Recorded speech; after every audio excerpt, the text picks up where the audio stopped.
What's going on, you guys? My name is Andy, and today I'm going to be talking to you guys about my 1-year experience with my Subaru Crosstrek. I've driven over 30,000 miles, and yes, it's quite a bit for just 1 year. But today I'm going to be talking to you guys about 10 things I love and hate about this car. Now, I may be a little bit biased, but the first thing is something that I've always wanted in all my cars. And not just this car, I mean all my cars. It's the auto start feature. Okay, now all Subaru Crosstrek might not have the auto start feature.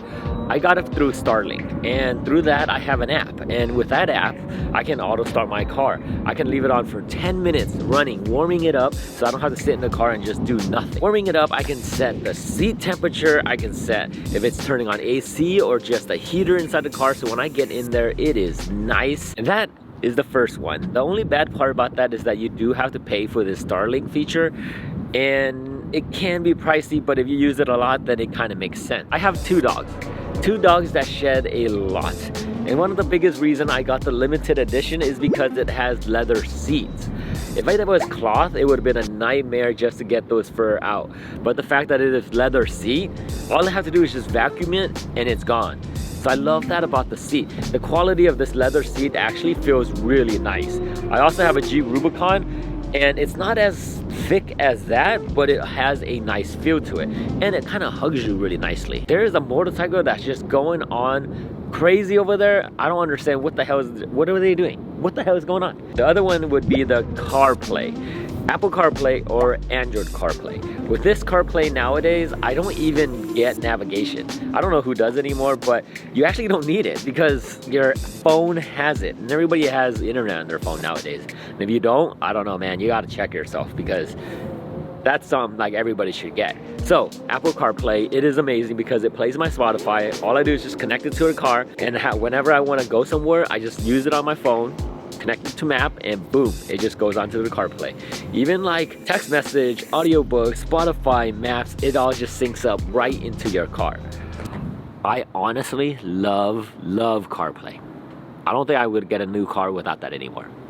Not a chance. No way. Number 4, USB ports. This car is not shy on USB ports. There are so many USB ports that pretty much I honestly haven't even used it all, and I have a lot of things connected to it. USB ports, the more they have it, the better it is, and the fact that this car has a lot, it's a huge plus. Number 5 is EyeSight. I don't know if you guys know that EyeSight right there, it is so dope. It lets you know that you're falling or drifting through a lane, and then it also stay in a lane for you when you have autopilot on. Autopilot, that's like a Tesla term. You know, like cruise control, that's what I meant. Cruise control on, and it will stay in lane for you. It'll figure out where the lane is, and you'll feel like this light kind of movement on the steering wheel that won't let you change lane unless you signal. That is the EyeSight. It also lets you know that if there's a car in front of you that's driving really slow, or someone just cuts you off, the car will help you brake. Sometimes if you don't brake and you're going straight at it so much, it will slam on a brake for you, so to prevent any accident at all. The headlights, I have to say that the headlights is really nice. When you turn it on your car, just start the ignition at night or whatever, you'll notice that the headlights just adjust itself. The headlights will turn and show you the path before you even turn. I love that. It is super bright. These headlights are like almost as bright as my lights up there. Actually, it's brighter than my light bar, but I don't know about these quadrant light. These lights are super bright, but the headlights are really good. So thank you for that. Problem repairing. So 30,000 miles later, 1 year and a few months actually, and I haven't had a single problem.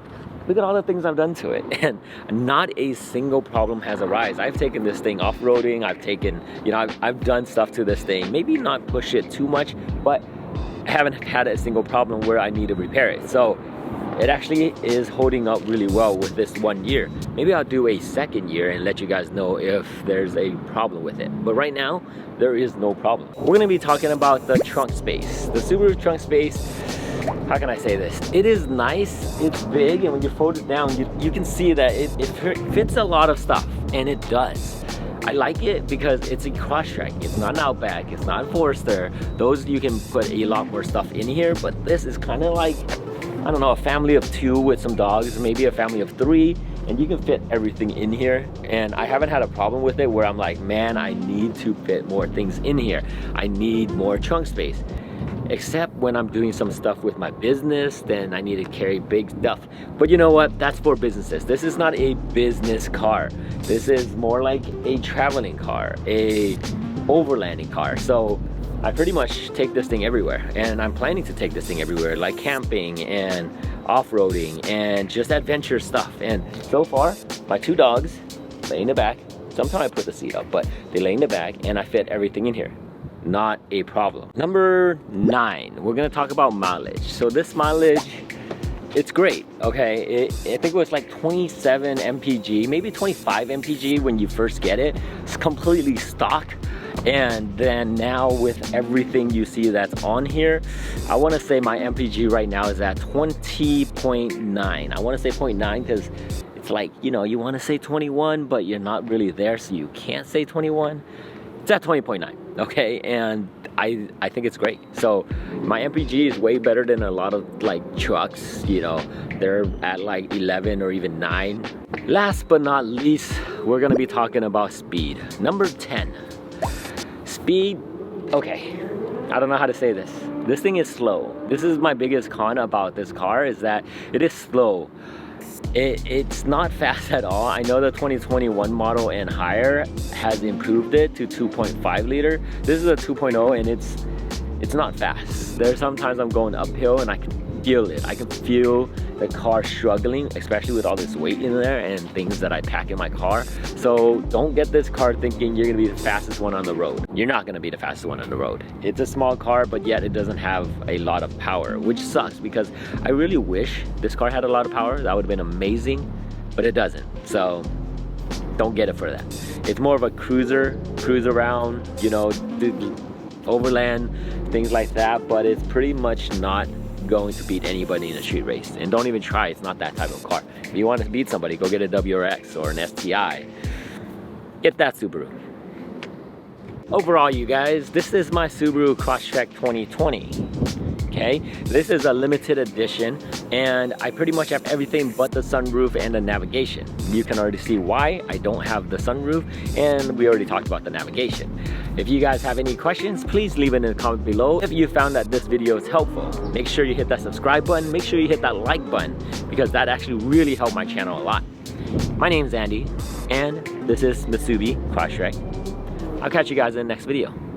Later.